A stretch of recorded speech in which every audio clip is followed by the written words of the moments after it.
Hello, how are you today? Oh, fine. Very good. We'll have a story for today. First, I am Dori Jane from Evergreen Adult Development Center.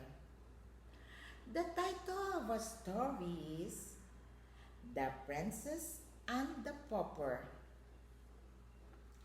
Long ago in a village, high on a mountain top, something amazing happened. At the very same time, two almost identical baby girls were born. One baby was born to a king and queen. They named their daughter Annalise. She would always have the best and finest of everything. The second baby girl was named Erica. She was born to parents who loved her, but they were very poor. They had to borrow money from the dressmaker Madame Carp in order to feed their baby girl. And when Erica became a young woman, she was forced to pay back her family's debt by working as a seamstress for Madame Carp. One day, when Princess Annalise was grown, the kingdom had run out of money. There was no gold left in the royal mine because the queen's advisor, an evil man named Preminger, had secretly stolen it all. The queen was desperate to save her kingdom. She knew of a rich king who lived nearby and had been looking for a wife. So the queen arranged a marriage between Annalise and King Dominic. When Preminger returned to the kingdom, he found out about the wedding plans, but Preminger had another plan. He planned to marry Annalise and rule the kingdom. So Preminger came up with a new plan. He would kidnap the princess and hide her away. Then, when the time was right, he would return her to the palace. He was certain that the queen would reward him with her daughter's hand in marriage. Meanwhile, Princess Annalise and her tutor, Julian, went for a ride in the village. Annalise and Julian each loved the other, but neither knew it. In the marketplace, Annalise met Erica. The two could not believe that they looked almost identical, except for the hair color and a crescent-shaped birthmark on the prince's shoulder.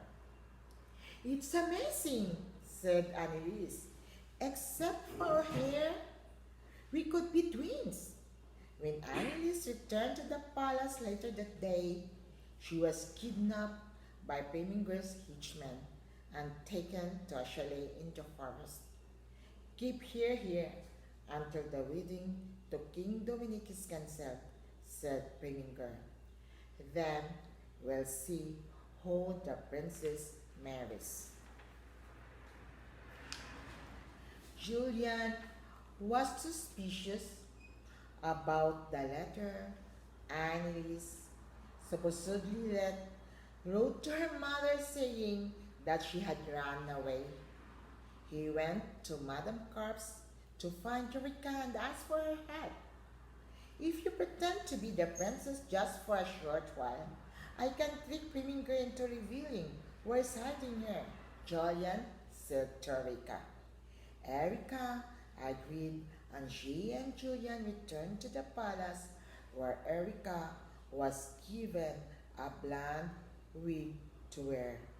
She and King Dominic had the chance to get to know each other and they gradually fell in love.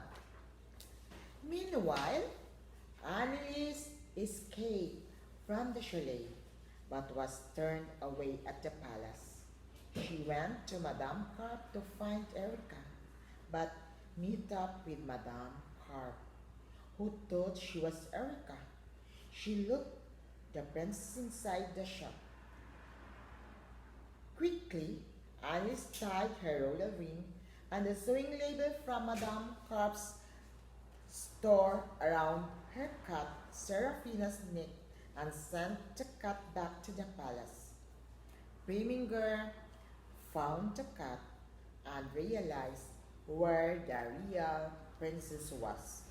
He headed for the drink shop and captured her again. This time, Preminger took Anneliese to the royal mine where he had already imprisoned Julian because the tutor had been spying on him.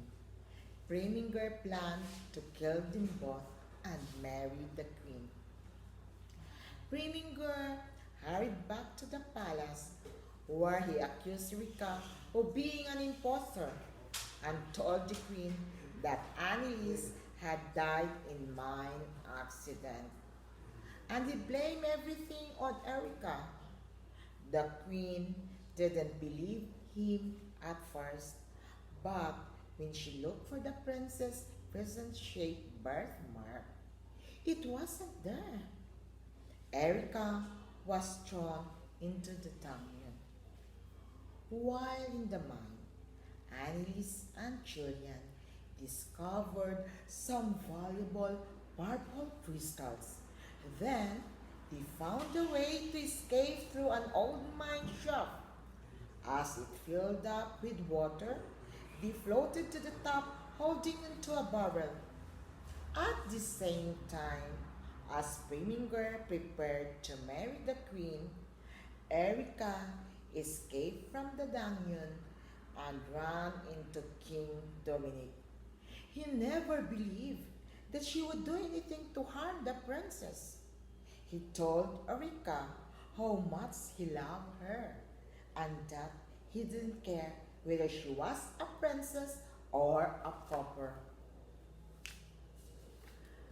Anneliese and Julian arrived back at the palace just in time to stop the queen's wedding. Preminger's evil plot was revealed, and he was put to work in the mine. The kingdom was reached once more thanks to Annie's purple crystals, and instead of a single wedding, there was now to be a double wedding for Anneliese and Julian, and Erica and King Dominic. The two princesses remained good friends for all the rest of their days. So, that's end. I hope you enjoyed it. Remember the princess and the pauper.